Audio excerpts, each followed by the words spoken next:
Selamat siang sahabat setia RPKB dan warga Bangli tercinta, Om Swastiastu. Sahabat setia RPKB dan warga Bangli tercinta, senang sekali ya pada kesempatan siang hari ini nih hadir menemani Anda semua sahabat setia di ajangnya Healing in Bangli. Nah sahabat setia RPKB dan warga Bangli tercinta, selama 2 jam ke depan ya, sampai di jam 2 siang nanti nih bakal menemani Anda dan juga bakal menghibur Anda lewat tembang-tembang pop Indonesia koleksi 102,4 RPKB FM Bangli untuk Anda semua. Dan tentunya masih di kawasan kantor Bupati Bangli, Jalan Brigjen Ngurah Rai nomor 30 Bangli, Bali. Sahabat setia RPKB dan warga Bangli tercinta ya, hari ini juga akan ada yang spesial gitu ya sahabat setia, seperti biasa pada hari Rabu gitu ya sahabat setia, akan ada interaktif bersama RSU Bangli. Tapi sebelumnya kita nikmati dulu satu buah tembang berikut ini. Sahabat setia RPKB dan warga Bangli tercinta, itu tadi satu buah tembang yang cantik ya, sudah dihadirkan untuk Anda dan tentunya sudah menghibur Anda di kesempatan siang hari ini. Dan selamat siang, selamat beraktivitas bagi Anda sahabat setia yang mungkin masih sibuk dengan aktivitas siang ya, mudah-mudahan selalu dilancarkan, tetap semangat apalagi cuacanya sekarang ini cerah banget ya sahabat setia. Dan bagi Anda sahabat setia yang belum ikutan bergabung ya, silakan Anda bisa gabungan di 0877 66861024 ya. Anda bisa gabungan melalui telepon, WhatsApp ataupun SMS ya. Atau Anda juga bisa gabungan di via Facebook sahabat setia di RPKB FM Bangli. Nah sahabat setia, seperti apa yang sudah Nia janjikan tadi ya, bahwa hari ini kita akan berinteraktif gitu ya bersama RSU Bangli yang sudah hadir juga di studio ya, narasumber kita di kesempatan siang hari ini. Salah satu dokter spesialis yang ada di RSU Bangli yang nantinya akan siap berbagi informasi menarik terkait dengan kesehatan kepada Anda semuanya. Tapi sebelumnya kita berkenalan dulu dengan Pak Dokter yang sudah hadir di studio ya. Kata orang sih kalau nggak kenal maka tak sayang katanya ya. Oke, selamat siang Pak Dokter. Selamat siang pendengar radio Kabupaten Bangli semuanya. Iya, silakan berkenalan dulu Dok. Nama saya Dr. I Gusti Ngurah Mayura, spesialis penyakit dalam. Panggilannya Dr. Mayura.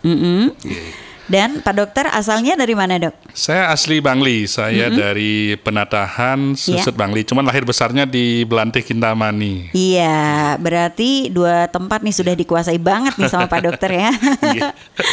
Oke Dok, langsung ya Dok ya. Baiklah sahabat setia RPKB FM Bangli, itulah perkenalan saya bersama narasumber kita di siang hari ini ya. Ada Dr. I Gusti Ngurah Mayura M.Biomed SPPD, penyakit dalam ya Dok ya. Oke, terima kasih Pak Dokter. Dan topik kita hari ini Pak Dokter, hepatitis ya Dok ya. Oke, sebelum lanjut Pak Dokter, dijelaskan dulu sedikit Pak Dokter, apakah itu hepatitis? Ya, silakan Pak Dokter. Ya, terima kasih. Jadi pendengar semua ya, jadi hari ini kita berbincang ya, ngobrol tentang hepatitis itu karena kasusnya di Indonesia itu cukup tinggi. Ya. Dan kemudian seringkali diketahui dalam keadaan sudah terlambat ya. Sehingga kadang pilihan penanganannya jadi agak lebih susah. Jadi hepatitis itu berasal dari kata hepa atau hepar yang artinya hati, dan itis yang artinya radang. Jadi hepatitis itulah radang hati, pada hati. Ya. Nah, ini Dok, hepatitis ya cukup banyak ya Dok ya di Indonesia yang terkena hepatitis ya? Iya, cukup banyak. Oke. Nah, ciri-cirinya yang lebih mendetail lagi seperti apa Dok hepatitis ini Dok? Jadi pasien dengan hepatitis itu biasanya gejalanya di awal mungkin tidak terlalu khas ya. Jadi kayak gejala penyakit umum.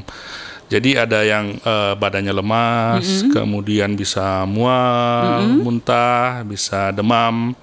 Nah kalau dia sudah berlanjut, istilahnya radang hatinya, dan biasanya pada fase ini orang baru ke rumah sakit saat dia ada perubahan, misalnya matanya kuning, atau kulitnya berubah warna kuning, nah baru dia mulai ngeh, bahwa itu adalah hepatitis ya, atau artinya, terkena penyakit ya Dok. Artinya dengan keadaan begitu baru dia berpikir, saya harus ke rumah sakit untuk periksa begitu. Nah itu kalau misalkan sudah kuning gitu, warna mata sudah kuning ataupun kulit sudah kuning, itu sudah mengalami tahap hepatitis yang masih ringan ataukah itu sudah berat Dok? Nah, untuk mengetahui berat ringannya hepatitis itu ada beberapa pemeriksaan dulu. Nah, Sebelum ke sana saya jelaskan dulu penyebab dari hepatitis dulu ya. Jadi hepatitis itu disebabkan tidak hanya oleh virus. Iya. Ya, jadi dia bisa virus, bisa non-virus. Kalau non-virus itu satu bisa alkohol, kedua bisa obat, ketiga lah infeksi yang lain. Iya. Seperti COVID kemarin juga bisa menyebabkan Bisa hepatitis. juga ya dok ya. Jadi segala penyakit atau radang yang menyebabkan keradangan di hati itu disebut dengan hepatitis. Nah, selain non-virus, penyebab yang paling umum adalah virus. Iya. Nah, virus itu ada beberapa macam. Yang umum orang ketahui itu ada 5, tapi ada juga yang baru. Itu A, B, C, D, E. Nah, yang paling sering itu adalah A, B, dan C.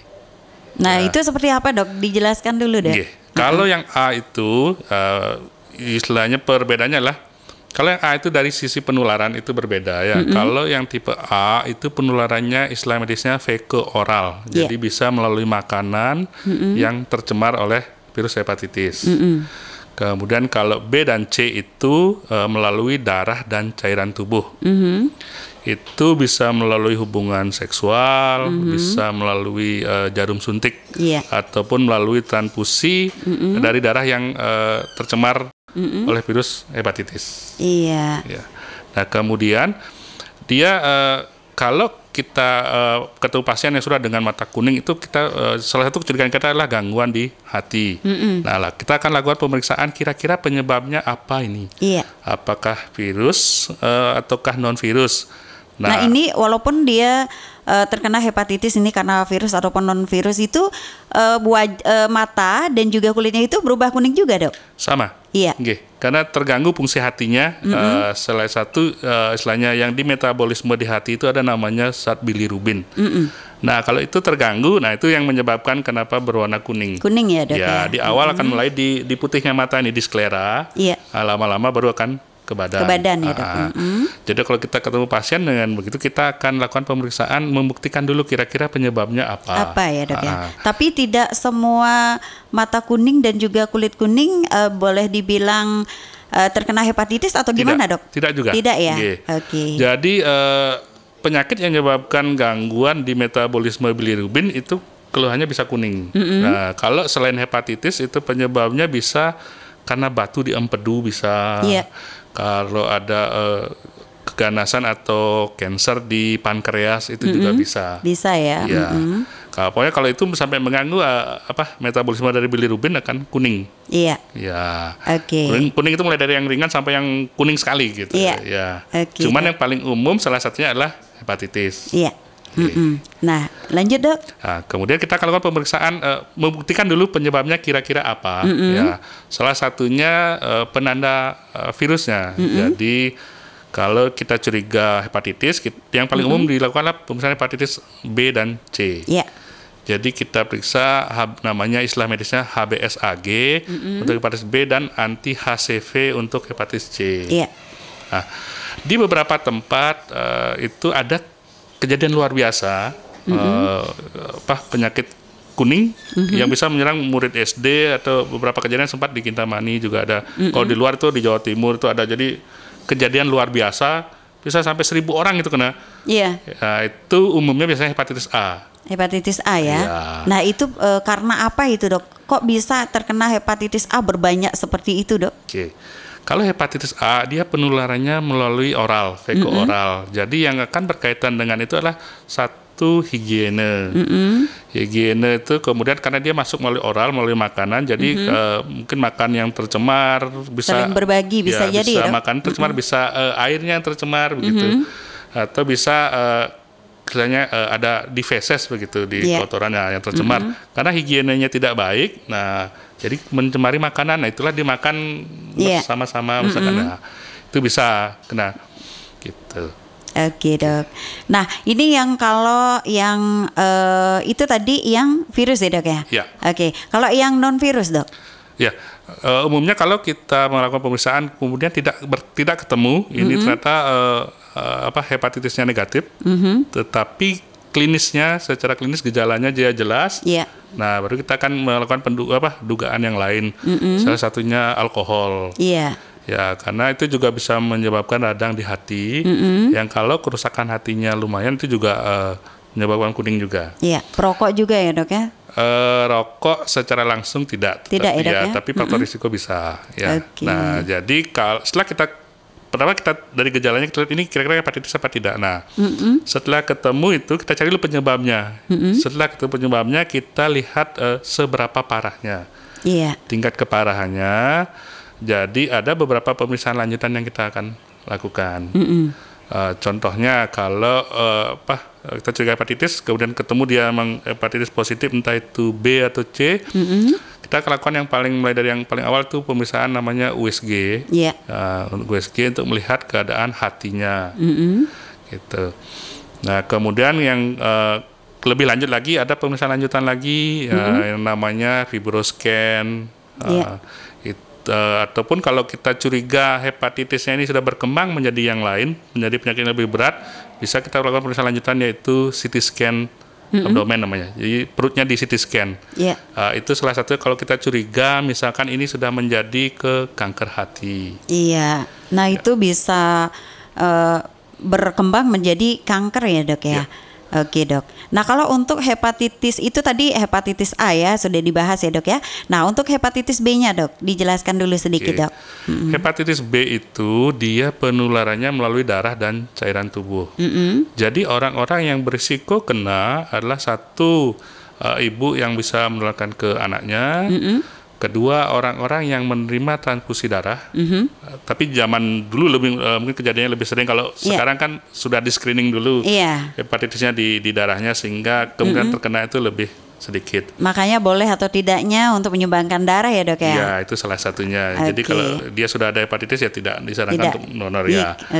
Itu pun kalau kita menerima donor, nah darahnya itu pun juga dicek juga. Jadi kalau dia sudah bebas dari screening, baru bisa diberikan didonorkan. Kemudian yang berisiko adalah pengguna jarum suntik ya dok? Itu juga bisa berpengaruh ya dok ya? Penggunaan jarum suntik bersama-sama yang tidak steril. Itu berisiko juga.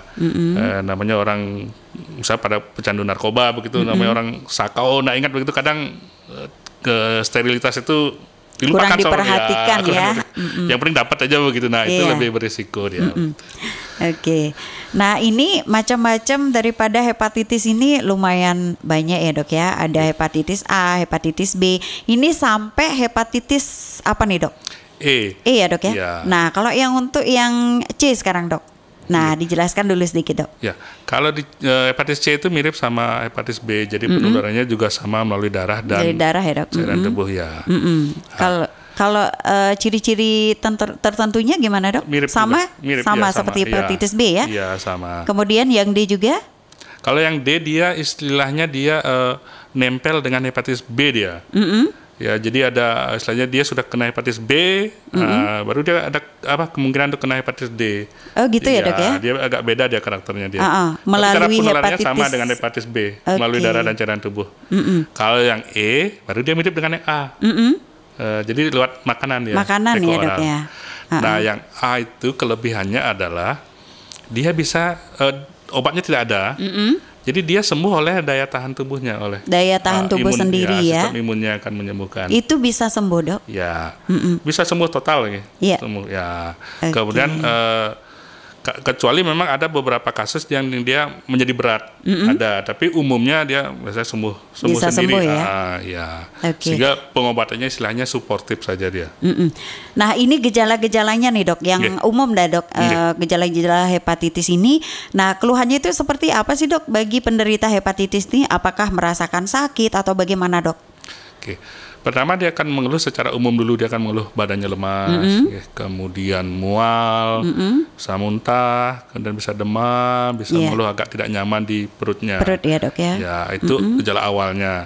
Nah kalau sudah berlanjut baru salah satunya mulai dari mata berwarna kuning, kemudian kencingnya juga berwarna lebih gelap, kemudian fesesnya yang berwarna seperti dempul. Ya jadi itu gejala kalau orang datang biasanya Secara sudah dalam umumnya ya, Dok, keadaan ya? yang karena yang paling nyata dia lihat kan kuningnya yang dia lihat dia berubah gitu. Kalau masih badan lemas apa kan dia masih berpikir ini kemungkinan penyebabnya mungkin yang karena lain. lelah gitu, mungkin ya pikiran gitu, orang ya. Kecapean atau apa. Tapi kalau udah kuning dia mulai dia apalagi kalau di mata mungkin tidak kelihatannya. Kalau mata sendiri kecuali orang lain yang perhatikan. Tapi kalau di kulit kan sendiri memang dia kelihatan merasa, ya, Dok, ya. Kok kulitnya sudah mulai berubah lebih kuning begitu. Iya, itu pun kadang-kadang tidak disadari juga sama masyarakat ya, Dok, ya. Oke. Nah, ini terkait dengan warna kuning juga, Dok. Nih, kalau ada bayi, nah ini dominan bayi-bayi yang baru lahir ini, Dok. Kan dominan berwarna kuning juga, Dok, bisa kulit bayinya ini. Nah, apakah ini juga nantinya akan mengarah ke hati, Dok? Oke. Kalau untuk bayi agak berbeda sedikit ya. Jadi kalau memang ibunya dia ada hepatitis, ada kemungkinan memang anaknya hepatitis. Tetapi kasus bayi kuning yang umumnya sering kita temui itu berbeda. Itu beda dia, lagi ya, Dok, ya? Karena metabolisme bilirubin di dalam tubuhnya belum terbentuk secara sempurna. Nah, itu menyebabkan dia sehingga kurang lebih di 5 hari pertama itu warnanya kuning ya, Dok, ya. Kuning. Sehingga diberikan sinar ultraviolet seperti itu. Ini berbeda dia. Kuningnya, Oke, Dok. Nah, ini apabila ada pasien nih, Dok, yang sudah menderita hepatitis. Nah, boleh dari yang bersifat ringan dulu deh, Dok. Nah, penanganannya itu seperti apa aja sih, Dok? Kalau pasien dengan hepatitis ya yang paling banyak nih hepatitis B, jadi kita harus melihat seberapa tingkat keparahannya. Nah, karena itu kan nanti menentukan pengobatannya. Ya, jadi dilihat seberapa parah dengan beberapa pemeriksaan tadi. Jadi dengan USG, kemudian dengan fibroscan namanya. Kemudian ada juga protein di virus itu yang mesti dilihat, ya diperiksa. Kalau istilah medisnya itu protein dari hepatitis itu ada beberapa jenis. Ada yang namanya HBsAg, ada namanya HBeAg, ada HBpDNA, ada HB-Cor. Nah, jadi dilihat pasien ini virusnya sedang aktif atau tidak. Nah, itu salah satu pemeriksaan namanya HBeAg, itu mengetahui tingkat replikasi virusnya. Sejauh mana gitu ya, Dok, ya? Dan juga jumlah virusnya seberapa. Nah, itu nanti akan menentukan apakah pengobatan antivirusnya akan diberikan atau tidak. Jadi belum tentu pasien dengan hepatitis B itu akan langsung dapat obat, tidak. Kalau dia HBsAg namanya virus hepatitisnya ada dalam tubuhnya, tetapi dia tidak aktif bereplikasi. Kemudian, nah salah satu juga screening awalnya adalah pemeriksaan namanya fungsi hati, enzim hati, yaitu pemeriksaan SGOT, SGPT namanya. Nah, itu juga melihat apakah virus itu sudah merusak hatinya atau tidak. Nah, kalau dari pemeriksaan itu jumlah virusnya meningkat, kemudian fungsi hatinya meningkat, replikasinya juga meningkat, nah itu indikasi untuk mulai pengobatan antivirusnya. Ya, Dok, ya? Kalau itu belum ada, biasanya disuruh pemantauan dulu. Jadi observasi, misalkan 3 bulan atau 6 bulan sekali disuruh kontrol untuk melihat perkembangan itu. Dengan pemberian obat juga ya, Dok? Enggak, belum obatnya ya? suportif enggak, belum obatnya belum. Jadi kan ada prosedur untuk pemberian obatnya. Ya, Dok, ya? Kapan pasien dengan hepatitis itu dapat obat antivirusnya, kapan tidak. Ini khusus untuk yang B dan C, karena itu yang ada obat antivirusnya. Kalau yang A memang tidak ada obatnya, jadi dia lebih ke sifat meningkatkan daya tahan tubuhnya saja begitu. Nah, jadi kalau dia sudah sesuai dengan indikasi, baru diberikan obatnya. Kalau tidak, dipantau istilahnya. Dilihat perkembangannya apakah nanti dia berkembang atau tidak. Karena ada beberapa kasus walaupun dia ada virus hepatitis dalam tubuhnya, tapi dia tidak aktif, jadi seumur hidup di bawah begitu. Jadi seumur hidup dia tidak berkembang gitu. Nah, ada beberapa kasus dia berkembang. Nah, yang dikhawatirkan dari hepatitis itu adalah kalau kerusakan hatinya sudah sampai tahap lebih lanjut.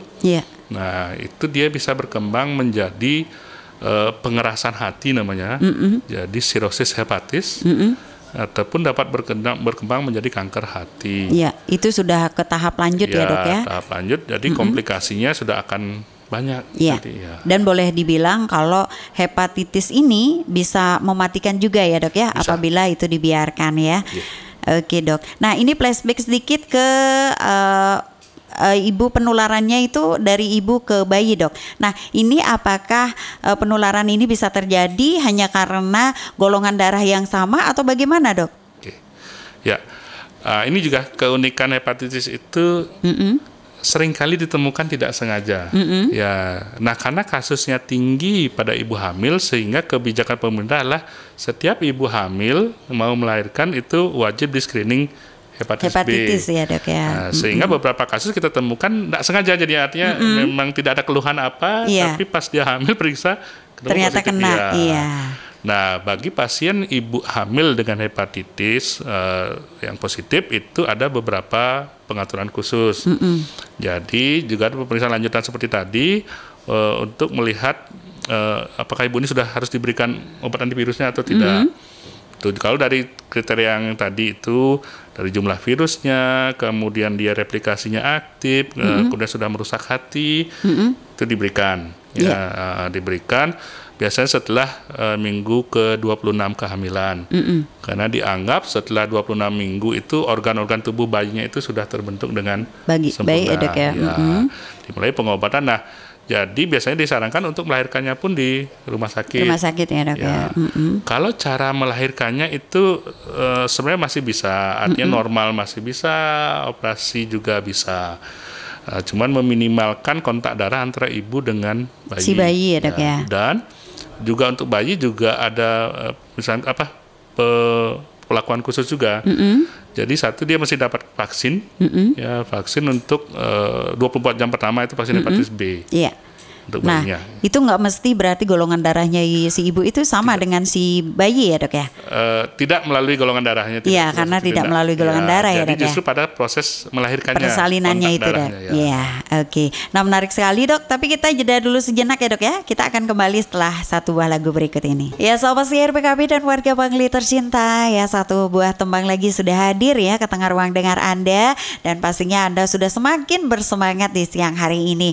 Dan sobat siar PKB FM Bangli tentunya masih tetap setia ya, stay tune di 102,4 RPKB FM Bangli, dan masih setia juga ya narasumber kita di siang hari ini, yaitu Bapak Dr. Igusti Ngurah Mayura Embiomed SPPD, yang masih tetap setia akan berbagi informasi menarik terkait dengan penyakit hepatitis ya kepada Anda semua, khususnya masyarakat Bangli. Nah masih tetap semangat ya dok ya. Iya. Nah oke dok, kita lanjut ke materi dulu ya dok ya. Oke. Nah masih berkaitan dengan hepatitis dok. Nah sekarang kita akan bahas cara pencegahannya. Nah apa saja sih yang perlu dilakukan dok? Oke. Ya karena pentingnya hepatitis ini, jadi kita perlu mengetahui bagaimana menjaga diri biar tidak terkena.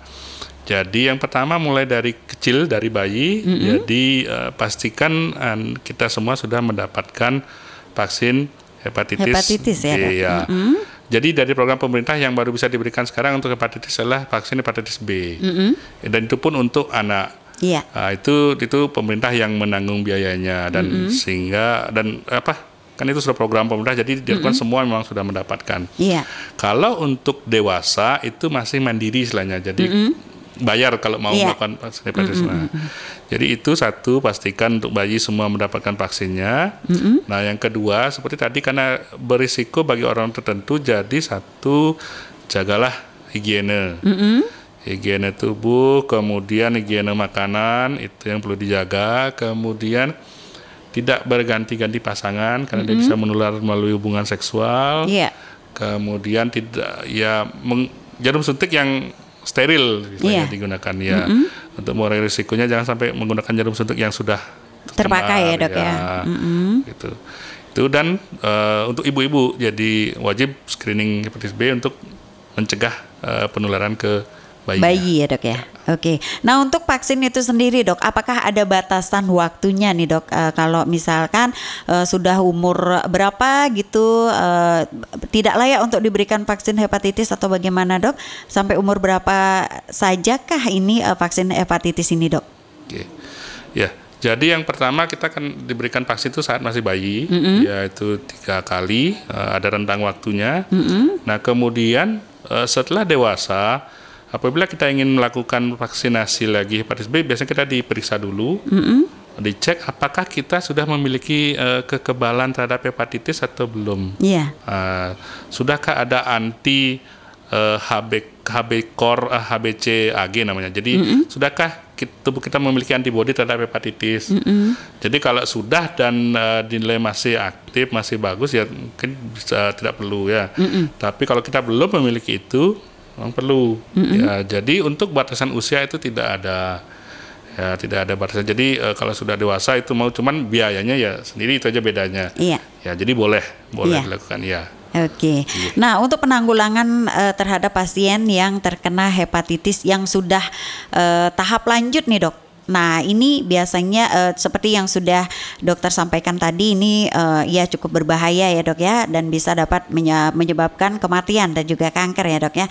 Nah, ini penanggulangannya ini yang memang sudah ke tahap lanjut ini, Dok. Nah, itu berupa apa aja sih, Dok? Ini apakah memungkinkan apabila hatinya sudah rusak itu terganti gitu, Dok? Nah, silakan, Dok. Baik, terima kasih. Jadi hepatitis itu kalau tidak ditangani lebih awal, dia akan berkembang. Salah satu berkembangnya dia bisa menjadi sirosis hepatis yang pertama ya. Yeah. Jadi terjadi pengerasan hati, jadi jaringan sel hati itu digantikan oleh jaringan ikat parut. Nah, itu kalau kerusakannya cukup lumayan, nah mulailah akan timbul namanya komplikasinya. Yeah. Keluhan-keluhannya karena ada gangguan di hati. Jadi yang terjadi selain mata kuning tadi, nah semua aliran darah itu sebelum dia ke jantung kan akan melalui namanya vena hepatica, itu ada di hati. Nah, kalau hatinya sekarang terganggu, nah akan terjadilah sumbatan atau hambatan aliran darah vena yang akan menuju jantung yang melalui hati itu. Ya. Nah, karena jadi hambatan, jadi tekanannya akan meningkat. Nah, terjadilah beberapa hal karena gangguan hati itu. Contohnya, istilah medisnya itu varises esophagus. Jadi pembuluh darah vena yang di esofagus itu membesar. Kemudian juga pembuluh darah yang menuju ke anus juga itu bisa membesar. Kemudian fungsi hati juga, karena fungsi hati itu sangat banyak ya. Jadi salah satunya juga pembentukan namanya albumin. Nah, kalau albuminnya terganggu pembentukannya, jumlahnya tidak cukup, di satu sisi dia bertugas menjaga tekanan, namanya istilah medisnya tekanan onkotik, tekanan osmolar itu. Nah, kalau itu menurun, nah akan terjadi namanya istilah medisnya transudasi. Jadi cairan itu merembes dari tempatnya, mulailah terjadi bengkak. Pembengkakan pada hati ya, Dok? Belum. Ini pembengkakan di luar, di tubuh. Di luarnya ya, jadi Dok? karena ada cairannya merembes keluar, jadi dia akan menjadi tempat yang paling sering terjadilah bengkak di perut. Perut ya, Dok. Ya, perutnya membesar, bisa ke kaki ataupun ke organ yang lain. Nah, itu karena gangguan dari trombositnya yang gangguan albumin yang diproduksi oleh hati. Kemudian akan terjadi gangguan pembentukan trombosit namanya. Sehingga jumlah trombositnya rendah. Sehingga kadang kalau dia datang dengan trombosit rendah di awal mungkin dikira kurang darah gitu demam berdarah dikira karena trombositnya turun kan. Padahal ternyata dia penyakit di hati gitu. Nah, kemudian komplikasi yang bisa terjadi karena gangguan di hati pada pasien dengan sirosis adalah karena tadinya ada pembuluh darah yang membesar, yang varises esophagus itu baik di esophagus ataupun di lambung, bisa terjadi perdarahan. Muntah darah ya, Dok ya. Muntah darah atau perdarahan di lambung. Nah, yang nanti akan keluar melalui feses, menjadi fesesnya kotorannya berwarna hitam ya, Dok. Nah, seringkali yang pasien datang itu dalam sudah keadaan begitu, jadi muntah darah dan berak hitam. Nah, itu sudah terjadi komplikasi dari sirosis ya. Nah, kemudian perkembangan lainnya juga dia bisa menjadi kanker hati. Kanker hati ya, Dok. Kalau dia sudah kanker hati, dievaluasi dia istilahnya ada staging berapa begitu untuk menentukan penata laksanaannya selain antivirus Nah, untuk penata laksanaannya, satu penata laksana terhadap keluhannya atau gejalanya. Nah, kemudian yang paling ideal adalah transplant hati. Sampai sejauh itu ya dok ya? Ya, perkembangan sekarang udah luar biasa perkembangan pengobatan. Jadi hatinya diganti. Nah, dengan hati orang lain ya. Di satu sisi hati itu sebenarnya regenerasinya sangat baik, sangat bagus dan sangat cepat. Cuman kalau sudah kerusakannya parah, parah dia sudah tidak bisa lagi, sudah tidak mampu lagi ya lama-lama ya kalah juga. Nah, jadi yang paling ideal ya secara teori itulah transplant hati. Jadi hatinya diganti oleh jaringan yang masih sehat. Cuman itu kan kendalanya juga banyak. Satu biaya, kedua mencari pendonornya yang susah. Siapa sih yang mau gitu ya dok ya? Keluarga juga susah. Ya pokoknya susah mencari pendonornya itu gitu. Nah maka dari itu ya dok ya, tetap menjaga kesehatan gitu ya, biar terbebas dari yang namanya hepatitis ya dok ya. Oke dok. Dan tak terasa juga nih dok, waktu kita sudah semakin menipis aja gitu dok. Padahal masih asik sekali nih perbincangan kita di siang hari ini.